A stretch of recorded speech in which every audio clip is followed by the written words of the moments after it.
आगे आगम, पीछे पीछे आगम। प्रकाश को आगे रखोगे तो, और प्रकाश को पीछे रख लिया तो भी गिरने का डर है। अज्ञानता के कारण हमारी आत्मा भटकती रहेगी। आत्मा के पीछे ज्ञान का डोरा लग जाए तो आत्मा का कल्याण होगा। कल्पवर्ष की तरह भगवान का उपदेश देते हैं। जिसने भगवान के उपदेश की माला जो फूलों से सजी हुई है वह पहन लेगा तो हमारा अज्ञान दूर हो जाएगा। भगवान की वाणी पढ़ने से सबसे पहले अज्ञानता दूर हो जाती है। एक बार एक गडरिया पहाड़ों पर भेड़ बकरियां चरा रहा था। तभी गडरिये की नज़र एक चमकीले पत्थर पर पड़ी।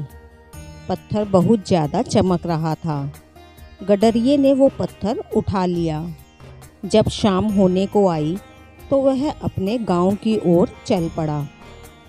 रास्ते में एक जौहरी ने देखा, इस गडरिये के पास इतना चमकदार पत्थर कहाँ से आया। जौहरी उस पत्थर को देखते ही समझ गया कि पत्थर कीमती है। उसने गडरिये से वह पत्थर का मोल करने के बारे में सोचा और गडरिये से बोला कि पत्थर कहाँ से मिला। तब गडरिये ने बताया, भेड़ बकरियां चराते हुए पहाड़ों पर पड़ा मिला था। जौहरी ने गडरिये से कहा कि यह पत्थर तुम्हारे किसी काम का नहीं है, तुम ये मुझे दे दो और इसके दाम ले लो। गडरिये ने भी यही सोचकर जौहरी से पत्थर के 10 रुपए मांग लिए। लेकिन जौहरी को लालच आ गया और गडरिये से 5 रुपए का दाम लगाने लगा। पर गडरिया 10 रुपए से कम देने को तैयार नहीं हुआ। जौहरी ने सोचा, गडरिये को ज्ञान तो है नहीं, यह जाते जाते 5 रुपए में ही देकर जाएगा।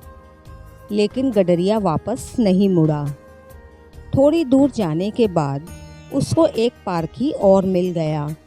उसने भी वह चमकता हुआ पत्थर देखा और मोल करने की बात की। गडरिये ने उससे भी पत्थर के 10 रुपए मांगे।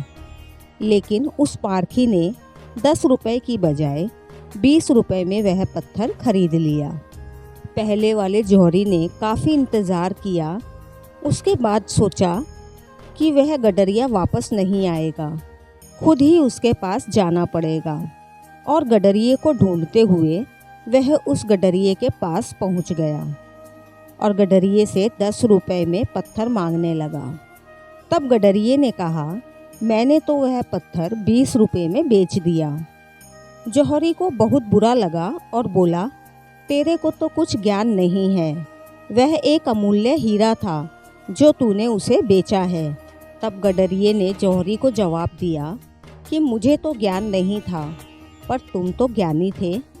तुमने अपने लालच में अमूल्य हीरे को छोड़ दिया, तो क्या यह अज्ञानता नहीं हुई? तब जौहरी बहुत पछताया और उसे ज्ञान हुआ कि यही तो अज्ञानता है, जिसका सबसे बड़ा कारण है लालच। इसीलिए आगम को ध्यान में रखोगे तो हमारी अज्ञानता और लालच खत्म हो जाएंगे। आगम का अर्थ होता है भगवान की वाणी।